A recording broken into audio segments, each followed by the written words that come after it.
होर्मुझच्या सामुद्रधुनीमध्ये 37 भारतीय जहाजं अडकलेली आहेत. युद्धादरम्यान होर्मुझच्या सामुद्रधुनीमध्ये 1000पेक्षा अधिक भारतीय खलाशी देखील अडकून पडलेत.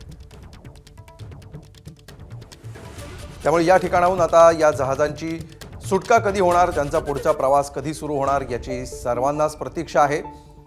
मात्र सध्या या ठिकाणी इराणनी ही सामुद्रधुनी बंद करण्याचा निर्णय घेतलेला असल्यामुळे जगातील इतर देशांप्रमाणेच आता भारताची जहाजं आणि भारतीय खलाशी देखील या ठिकाणी अडकून पडले.